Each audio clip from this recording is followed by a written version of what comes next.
And we look forward to hearing from all of you. As is the tradition, on our first day of the new call, we have a presentation from the Michigan Supreme Court Historical Society, and somebody pulled a fast one, because I think the president is Carl Herstein, and Larry Nolan seems to be coming to the podium. So, Larry, did they give you a time limit? Does that 15 minutes apply to Larry Nolan? I mean, is there a motion for someone to cut Larry's minute? Yeah, you got it? Yeah, some of. Okay. Larry? But Larry, congratulations on your honor from the State Bar. That was a wonderful honor and well-deserved. Thank you very much, Justice Bernstein. I was very humbled. Justice Clement, Justice Viviano, Justice Markman, Chief Justice McCormick, Justice Zara, Justice Bernstein, and Justice Kavanaugh. I have said this on every time I've appeared before the Michigan Supreme Court that I'm honored as a lawyer to be here. I'm deeply honored today because Mr. Herstein is traveling in France. Not really a sufficient excuse in my opinion, but I've been asked to substitute in. First of all, I'd like to introduce the members of the society that are here today that are no strangers. Of course, Justice Kavanaugh. Michael, would you please stand? Attorney Joe Gavin. And Carrie Sampson, our executive director. And I've recruited my law clerk, Mr. A.J. Moore, he's graduated from Western Michigan, and he's anticipating taking the bar in February. I'd like to make a couple of points. So may it please the court, I am Lawrence Nolan, Vice President of the Michigan Supreme Court Historical Society. I've been on the society for 20-some years, and I'm here to report on the activities of the society over the past year. I would first like to take a point of personal privilege to remember the loss of 4 directors that we had that were sitting on our board in 2018. And I say that because I was reminded that Justice Thomas E. Brennan died on September 29th, 2018, just a year ago last week. Also in 2018, Judge Michael G. Harrison died on May 20th, 2018, a longtime member of this board. Professor John W. Reed died on March 6, 2018, and Wallace Riley, of course, died on a former American Bar Association president of the bar, and founder of this, along with his Justice Dorothy Comstock Riley, died on May 17th, 18. I remember that a explorer who was a kayaker and a mountain climber who died at age 28 said that it is better by far that you should forget and smile. It's better by far that you should forget and smile than you should remember and be sad. So I guess in honor of Justice Brennan, Judge Harrison, and Professor Reed and Wally Riley, that I guess the thing to do would be suggest that we should smile as we remember the contributions they made to not just the profession and the Michigan State Bar Association, but the Supreme Court Historical Society. I'm joined today by Justice Kavanaugh, our newest member, one of our newest members, Joe Gavin. Joe, would you please stand? And Carrie Sampson. In April, we hosted our annual luncheon at the Detroit Athletic Club. State Bar President Jennifer Grieco, as you recall, spoke about women in the law over the past century. Chief Justice McCormick introduced our keynote speaker and gave us some background on the Big Four, Justice Thomas Cooley. Both of those speeches were printed recently in our newsletter, the Society Update, sent to our nearly 500 members.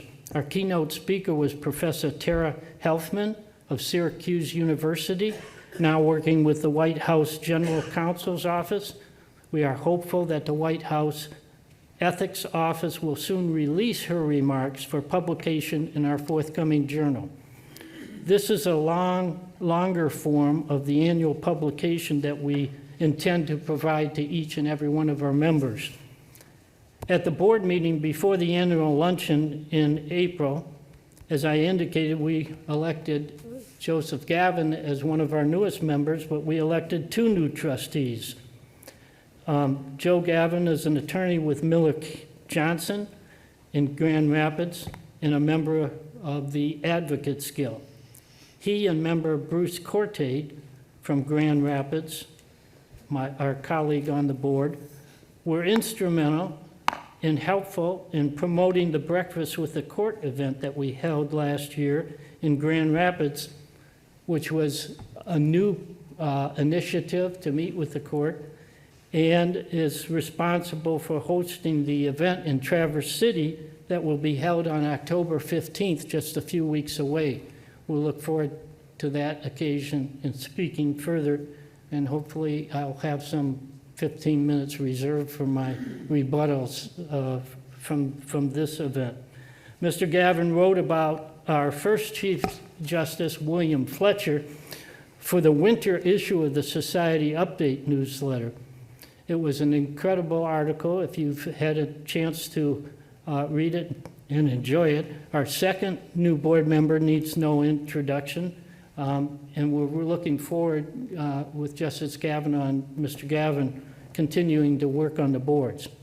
Justice Kavanaugh obviously was one of the longest serving justices on the Michigan Supreme Court, having served 32 years.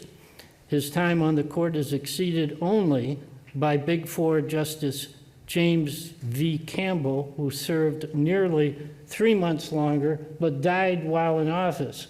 So we're thankful that Justice Kavanaugh resigned and is here present with us today, as opposed to passing in office.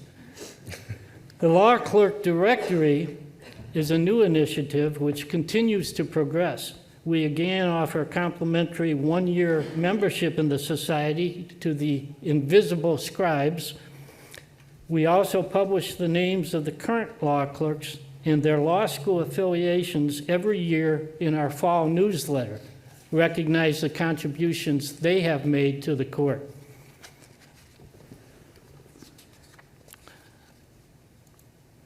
The Society was awarded a grant from the Michigan State Bar Foundation's Michael Frank Fund to videotape the oral history interviews of 6 former justices this year.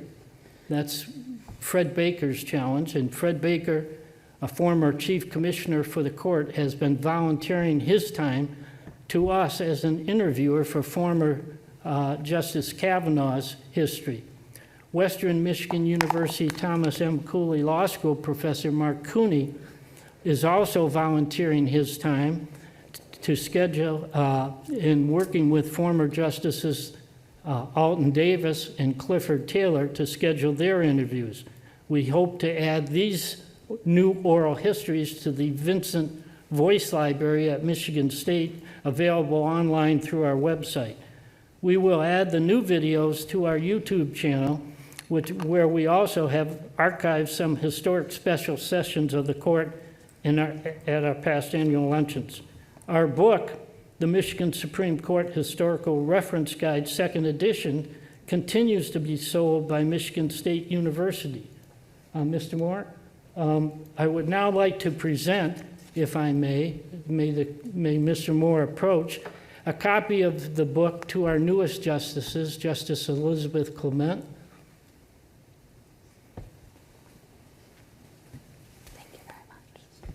and Justice Megan Kavanaugh.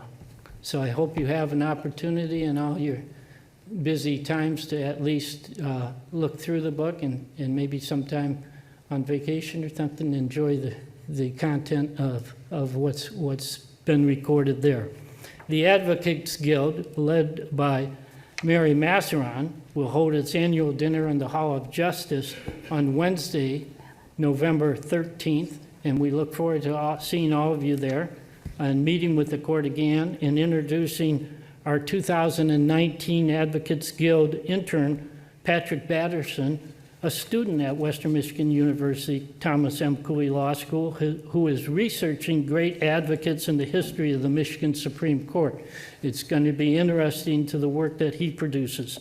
Our next annual luncheon will be held on May 14th. Mark it on your calendars. It's usually held during the date of my wedding anniversary in April, so if nobody else, I'm happy that we're having it on May 14th. My wife is happy. Of 2020. We hope to see you at the Detroit Athletic Club for that annual lunch.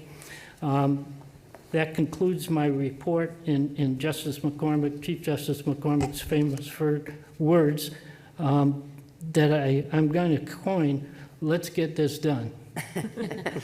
Thank you very much, Mr. Nolan, and thank you to the entire board and staff for all of the important work you do on behalf of this court and its history. Thank you very much.